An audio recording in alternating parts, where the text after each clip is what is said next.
عبداللہ ابن عباس نقل کرتے ہیں کہ اللہ کے نبی نے اپنے نسب کے متعلق ارشاد فرمایا کہ آدم علیہ السلام سے لے کر میری ذات تک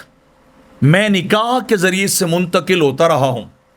میرے آباء و اجداد میں کوئی جاہلانہ رسم نہیں، کوئی بدکاری نہیں ہے، کوئی جاہلانہ شادی یا تعلق عورتوں کا مردوں کے ساتھ وہ ناجائز تعلق نہیں تھا. اللہ نے مجھے ہمیشہ پاک سلبوں سے پاک رحموں میں منتقل کیا ہے. میرے آباء و اجداد میں مرد بھی پاک گزرے، با کردار گزرے، اور جو مائیں گزری ہیں وہ بھی پاکیزہ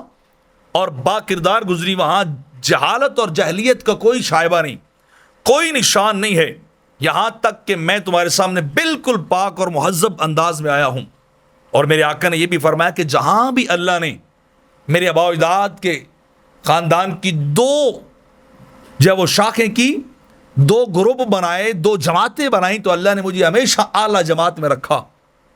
اعلیٰ لوگوں میں اللہ نے مجھے رکھا. اور ایک اور حدیث پاک کے اندر آتا ہے کہ میرے آقا فرماتے ہیں کہ اہل عرب میں سے سب سے بہترین مضر ہیں قبیلہ بنو مضر، اور مضر میں سے بہترین بنو عبد مناف ہیں،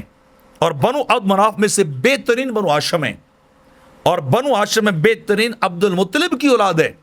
اور پھر عبد المطلب کی اولاد میں سے اللہ نے مجھے سب سے اعلیٰ بنایا ہے. آدم علیہ السلام سے لے کر جہاں مجھ تک، یہاں تک جہاں بھی میرا خاندان تقسیم ہوا ہے، میرے آباء و اجداد کی تقسیم ہوئی ہے، اللہ نے مجھے سب سے اعلیٰ جماعت اور گروپ کے اندر اللہ نے مجھے رکھا ہے. جو سب سے بہترین گروپ تھا، بہترین برانچ تھی میرے آباء و اجداد کی، اللہ نے اس برانچ میں مصطفیٰ کو رکھا ہے.